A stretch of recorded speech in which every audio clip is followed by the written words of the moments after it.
Oh, look up in the sky. It's a bird. It's a plane. It's Rumor and Innuendo. I'm Dominic D'Angelo of AdFreeShows.com, SEScoops.com, and BrassRingMedia.com. But per usual, it is Thursday, and I am here with Mr. Robert Karplitz, WD Creative_ish. Robert, welcome to the show. Happy Thursday. Happy Thursday. What a super introduction that was, Dom. I see you even got the hat. It's great. Yeah. It's like Jerry Lawler's here, except you're allowed near schools. I don't know what you're you had a Superman. Is that the new Superman? That's the new Superman, right? $8 at Walmart. I was like, I can't. When did they make an action figure for $8 anymore? It's crazy. The last time I bought an action figure, they were like $4.99, but to be fair, it was like 1994. So here we are in 2025. Dom, I just got finished saying Dom was going to be allowed near schools, and then he's talking about how he's buying children's toys and how excited he is at how cheap they are. If Mike Lawrence were here, he'd have your back. Thanks, Mike. I don't, but you know who's here? Some folks joining us in the chat, so we'll say hi to Ron Ward. Happy early 4th of July, R&I regulars. Please pass the bong, assuming that he either has a prescription or it is legal where he is, because we don't condone any sort of unregulated activities here. Cammy Star with an important PSA. No one in the chat blow off your fingers this weekend or you can't type and participate. Yes, how will E be able to type "was up" if he doesn't have fingers? Dre Owens says, what's the deal with Britt? Yeah, that is one that I can't quite figure out whether she's staying or going. She's doing the cryptic Chris Jericho thing of posting messages that seem like she shouldn't be there in the way that we're going to go slightly old school. Did you have AOL Instant Messenger, Dom? Yes, I did. Billy Baru 12 is my name. Don't divulge that information. People are going to go look you up now. People, you could always tell if someone was going through a breakup based on the quotes that they were posting as their AOL Instant Messenger away message. Away message, right? Yes, if it was like a yellow card quote, you knew someone was going through it at that moment. And that's kind of what Britt seems to be doing with herself and All Elite Wrestling. So we shall see. Time will tell. But last night, of all the Dynamites, this one was definitely the 300th. Yes, it was. And was it living up to its name? And was it explosive, Robert? What did you think overall of the show? Before we dive in detail by detail. It was a night of good wrestling and corporate synergy, and I think they did a decent job of trying to tell the stories going into All In to make them feel big and important. But I'm still not totally sold on some of these matches being the highest and best use of everybody, and we'll get to that in just a moment. But the other highest and best use on the WWE side is related to their women's division. You know, I would say Rhea Ripley has been elevated to such a point where she feels on par with most of the male stars. We saw a few years ago, Becky Lynch was the biggest draw in wrestling across the board. And it's now 9 years later, we're getting the second evolution. And Mercedes Moné had some thoughts, Mr. D'Angelo. Yes, she did. She absolutely had something to say. She says, I think it's about time. They waited way too long to have an all-women's pay-per-view, but I love and will always support and be a huge advocate for women's wrestling. So I'm excited for that and for the women that get to perform on that. Yeah, Robert, obviously people have been clamoring for an Evolution pay-per-view over the course of these past years since the last one. But what do you think of how WWE has promoted this and done it so far? It's a packed wrestling weekend, so there's a lot going on.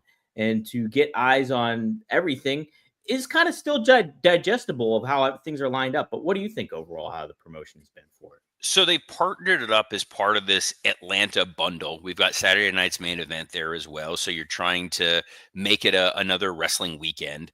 Mm-hmm. The counter programming to AEW, a little spiteful, which is fine. And it's a big wrestling weekend across the board. The build to this Women's Evolution show thus far has felt really haphazard. You know, we're getting Io Sky and Rhea Ripley, which is a strong match, but there really is no story there. And if we just watched a bunch of people compete for the Queen of the Ring tournament, where the winner gets a chance to challenge for the women's title at SummerSlam, you kind of could have done, Rhea there if it was that big of a deal. If we were just going to give Rhea and Io a one-on-one match for the women's title, I don't know.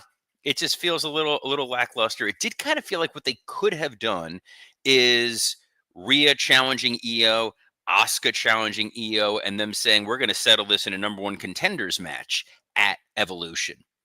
Now, we're not going to talk about SmackDown spoilers, even though we will be off tomorrow because it is 4th of July and people are going to be out there, like Cammy Star said, trying not to lose fingers and toes.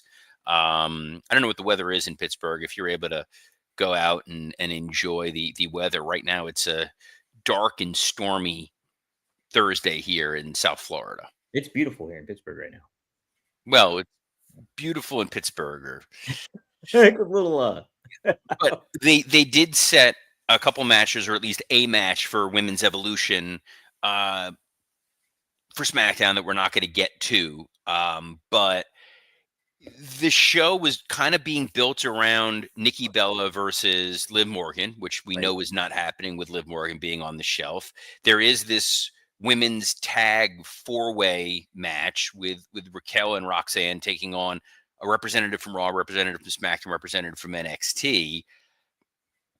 We'll give them some time. We haven't obviously seen SmackDown. Maybe SmackDown is a little bit more Evolution focused. You've still got Raw next week. You've still got SmackDown next week. So there is some time to get you there. And there are a number of women's feuds that are boiling up. I think the Bayley Lyra Valkyria situation is intriguing. Mm-hmm. We'll see. Right. Robert, I think I'm going to write an article about Evolution and the build to it all, but I think what people are maybe not considering too is Evolution is the last wrestling show of that weekend, basically. It is. I think, there should be promotion obviously for it and build to it, but I really do think it has an opportunity to really leave a lasting impression for wrestling fans this weekend. Yeah, and there's like about 5 matches on the cards. We won't dive into spoilers, obviously, but yeah, I think it's an intriguing card for what they have to work with, considering the Liv Morgan injury went down too at the same time. It is unfortunate. Hopefully they have faith in the women that they have on their roster, because they really do have a stacked roster. You have a chance to spotlight Julia. You have a chance to spotlight Stephanie Vaquer. You've got Alexa and Charlotte who are there. You've obviously got Bayley. There's a lot of women that they can really put a shine on. So I think it'll be a strong show, but we will see. The pressure is obviously lesser for Evolution than it is on AEW, who's trying to sell out a stadium. And their 300 show last night, we previewed it with Justin Barrasso, the new third man, who joins us every Wednesday, and appreciate the folks who enjoyed Justin's first appearance. I think it went well. I know Justin had a great time. What was your overall takeaway on Dynamite, Mr. D'Angelo? Overall, I thought it was decent. I thought the crowd reception made it feel like a big deal, especially kicking off there. And I thought the crowd was really into it. So it did feel like, even if viewership numbers and everything aren't ultimate for AEW, they have an impression that gives off on their programming. And I think that's very important. So them going to these smaller venues that are outside of no, we joke about that all the time, but it is beneficial for the show. And yeah, obviously there's elements that I'm like, there's stuff you can fix here. Some of this doesn't make sense. But ultimately what they're trying to convey and build towards, I think it's good. I'm not like completely, I'm with you though. I'm not totally sold overall on the pay-per-view, I think. So I think what damaged it the most for me in the beginning. So Hangman Page comes out and then literally says, I don't want to repeat myself from last week. And then literally recuts the same promo. And it was to get to the punchline of, I want to challenge it for a death match, Texas death match, which is fine. Let's, give the excuse to do the Avengers Endgame finish at All In, where everybody in the world's going to come out. Darby's going to jump off a Yeti and, Jack Perry off a flamethrower and whatever the hell else is going to happen. But it felt like a lesser than promo from him.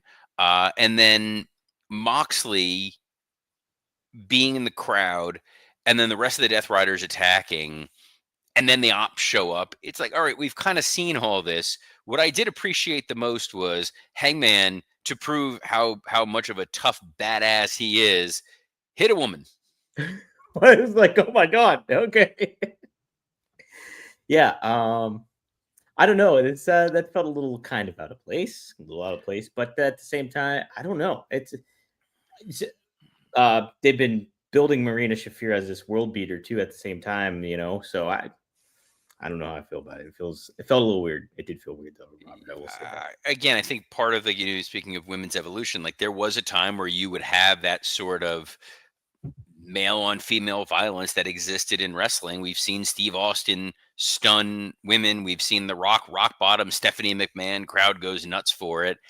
In 2025, I just think it pun intended, it hits differently. And it doesn't feel like the heroic baby face, like, yeah, hit that woman. It's kind of like, wait, what the hell did you just do there, bro? Maybe they were trying to play the fiddle of the aspect of it, like, hey, wrestlers are wrestlers and women wrestling is all encompassing. So here it is. Boom. Hangman mixes it up with Marina Shafir, but no, it's still a little weird. I also don't like that they keep talking about how we believe that the women's that the world title is in that briefcase. Let's not try to create more mystery and intrigue. They don't do well with paying off mystery and intrigue in AEW, so it damn sure better be in there. You weren't fascinated by the Devil storyline?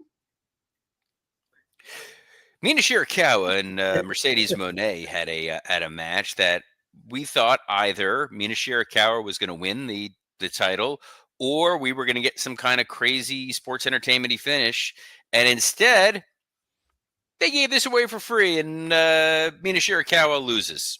Straight up, just loses. Straight up. Now tell me, do you really want to love me forever? Oh. Yep. That's right. It's a little Paul Abdul for Thursday going into 4th of July weekend here in 1991. Wow. This is our day of independence indeed. You are the DJ Scat Cat in my life, but fine wrestling match. I thought it was a really good, solid match. I just feel like they gave away what could have been a big time match for free. And Robert, when I saw Mina Shirakawa come out there and just her presence and everything like that, I'm like, wow, she's got really good big time star potential for AEW that makes her stand out. And to what you said yesterday, hey, I would be up for them putting the title on her. You build another match for All In, and there you go. And I was all in on that, but it didn't happen. And I don't think that helped Mina at all, this loss. I don't think it helped her at all, and I don't think that this sold any extra tickets to want to go see Mercedes Moné and Toni Storm. It's like I said this last week. I'm like, we're already kind of teed up of, hey, we know what's going on here. The only reason to have done this match would have been to take the title off of Mercedes, or for some kind of interaction with the two of them. Instead, you kind of got none of it, and it was again a good match. And I'm sure Tony Khan is saying, well, it's the 300th episode of Dynamite. We want to put our best foot forward. To some degree, they absolutely did. But did this make me want to go buy the AEW WrestleMania pay-per-view? Yeah. I mean, no, it's awesome to see, Mercedes do her work in the ring like that, and Mina be like have that presence and star power. But I don't think they delivered on, an overall long-term thinking of these two. But he doesn't ever seem to operate long term. Remember, they've given away, they gave away Kenny Omega MJF on free TV. They gave away MJF Ospreay, I believe, on free TV as well. Right. Yeah. Mm-hmm. Speaking of MJF, he defeated AR Fox, Anthony Bowens, and Brody King to earn the number 2 spot in the Casino Gauntlet match at All In. Robert, what did you think of this match? And then we'll talk about who interrupted afterwards. I like that the commentators had to go do extra work to try to explain that being the second entrant in this is just as important as the first entrant. I think we got that. If you looked at this graphic yesterday, wouldn't have been a mystery of who was taking the pin. No. But I thought this was a really fun match. Brody King is really catching steam at the right time for this company, which is great. Max looks great in the MVP throwback attire. And the Hurt Syndicate being out there, it felt like it pushed the advantage into MJF's corner, but he's the one that won that match. And they're clearly setting up a good number 1 and number 2. Absolutely they are. And that number 1 is Mark Briscoe. Comes out and delivers what was a fantastic promo, I thought, and a lot of fun that really got things cooking, I think, between the two. Yes, somebody walked behind you. Someone walked behind me. That's all right. It was the jacket lady, everyone. It was not the jacket lady. That's on. That's in. She's in Pittsburgh. He's all around. We know where. By the way, how Jacket Lady did make a cameo on Raw. Disappointing. I'm really bummed out by that. Right? Would have loved to have seen Jacket Lady in Pittsburgh. I mean, she's the biggest thing. She's the biggest draw in Pittsburgh. Yeah, right now. Aaron Rodgers, second place. MJF Mark and Briscoe had a good back and forth. I thought that was really strong. The T-shirt thing's a little much. A little bit, yeah. I like the color scheme, but no. I get it, but like, I don't know anyone that's essentially running out to go buy that shirt and wear it. It's a novelty shirt. It would have been funnier if Mark Briscoe like just took a white T-shirt with a Sharpie and wrote it on there, as opposed to AEW is marketing this shirt that they're not going to be able to sell. I like that how everything kind of continued, though. It was match to the Briscoe promo, which he was super over with that crowd. Big time, yeah. Crowd loved everything he had to say. So I was a big proponent of that. Jet Speed coming out to go attack the Hurt Syndicate and then constantly getting their asses kicked over and over and over again to remind you, like, hey, this match is happening and, you know, they're not going to die. It was a nice economy of time. Yes, yeah. Crammed everything in there. It spoke to what you spoke about last week with Dynamite and these particular talents being involved too in it. So it's a nice change of pace. Agreed. And I posed this question to Scott Chaplin. We just recorded Working Stiff literally 10 minutes before we went on the air here. And I said to him, based on this finish of this match, is there a world where MJF cashes in at the end of All In and takes the title from Hangman? I think it should be a world where it is. I don't know how much value there is in. I mean, I think I can still make a case for Hangman being the appropriate opponent for Mox at this juncture, in my opinion. But I ultimately don't think there's a long-term value right now in having Hangman have a title run. But MJF as your heel champion, flaunting it all, I think there's an immense amount of value in that. Look, I think we know that's what's going to wind up going on with Seth. My prediction all along has been Gunther and Sammy at SummerSlam, and Sammy gets his big win. You get the triumphant moment, and then Seth comes in and immediately cashes in, stealing the momentum a little bit. And AEW kind of like, hey, we're going to do it first. Not a terrible idea. Not at all. Speaking of terrible ideas, though, they did this Heroes versus Villains 6-man tag with the Young Bucks and Takeshita versus Kyle O'Reilly, Roderick Strong, and Bandito. Match was good, but during the match when they were like, hey, here's what Takeshita is going to be doing All In weekend. He's challenging for the Ring of Honor title at a separate show. Yeah, right. It's not. This is your WrestleMania. I don't know why I have to explain this to Tony, but this is your big show. Takeshita is one of your big stars of the future. He is your like Randy Orton blue chipper guy you can kind of build a lot of this company on. Why are you wasting him on a Ring of Honor pay-per-view? If you wanted to do him and Bandito for the Ring of Honor title, do it at All In. Right. Ring of Honor is not readily available. Correct. It doesn't have weekly television that people can access unless you're part of the Honor Club. Right. And to order this show is a separate cost. Yeah. So someone that's going to say, assuming there's someone out there who's like, you know what? I'm a huge fan of Bandito. I'm a huge fan of Takeshita. I want to see these guys wrestle. Maybe I'm going to spend my money on the Ring of Honor show and not buy All In. Yeah, I'm with you. I don't understand it. And it also speaks to, hey, we're not going to see Athena at this All In card either. That's the other big bummer. We're getting Athena Thunder Rosa at Ring of Honor. You could have done Athena Mina Shirakawa title versus like TNT title and Ring of Honor. And it's frustrating too, Robert, because both, I think Athena is from Texas, isn't she? Am I wrong on that? Well, either way, she's the champion. She's the champion. And then you have Thunder Rosa, who is from Texas. So why not put them on your main show? It makes zero sense. All right, there, Cornette, calm it down. Swerve and Ospreay confront the Young Bucks, and they're like, hey, we haven't got answer to our challenge, mate. Young Bucks. And now we know that challenge is going to be the EVP title versus Ospreay and Swerve can't challenge for the world title for a year. Yes. I understand making your world title the most important thing in all of your company, but does this make sense? Would you be, if you're the Young Bucks, would you accept this deal still? You know what this felt like? On Friends, the opposite of taking my underwear is not putting on all of my clothing. I like a broken record. I have said constantly, Ospreay and Moxley for the title, Swerve and Hangman versus the Bucks.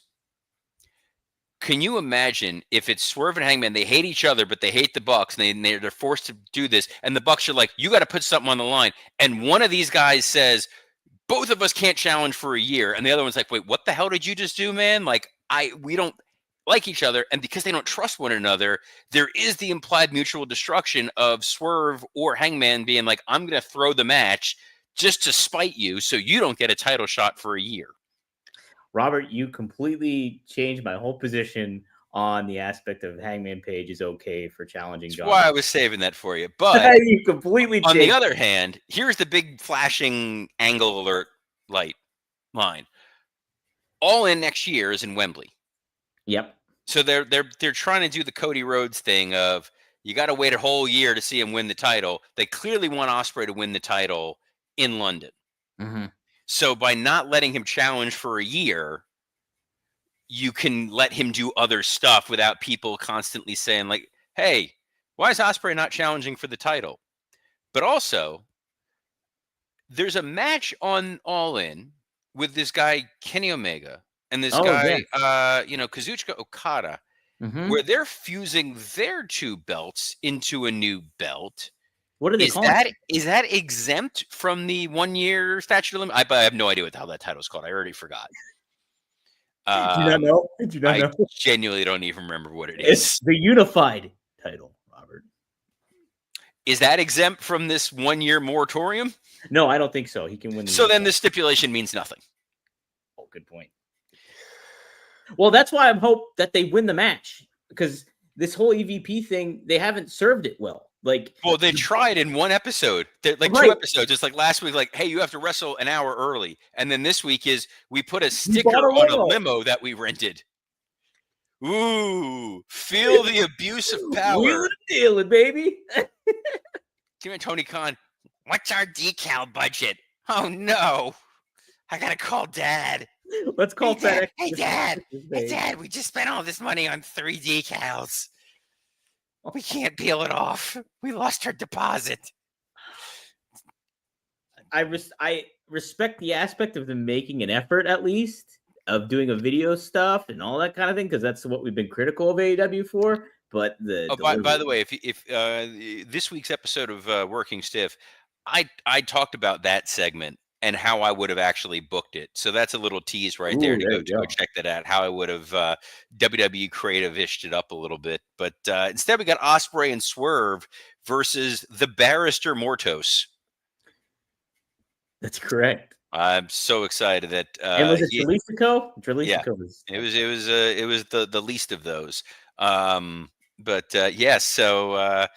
Ospreay and Swerve look good. Beast Mortos getting a lot of TV time, which I'm always a big fan of, and I guess we're getting this tag match with this stipulation, Dom. I guess so. Robert, do you agree with me that I think they should? Always. Oh, thanks. No, I'm That I joking. think they should pair Beast Mortos up with Mercedes. Maybe unmask him. He's a good-looking dude, and create like a boy toy for Mercedes Monet. What do you think of that? This is my fault for preemptively agreeing with Dom. Oh, you don't like that? No, I like Beast Mortos with his Beast You Mascos. like him losing though. He's losing all the time. He is, but that's okay because in AEW, wins and losses don't matter because they don't put the records up anymore. Is this whose line is it anyway? No, there was this guy who gave a very famous interview where he talked about how wins and losses don't matter in wrestling. You know who said it? Who? Oh, you didn't know?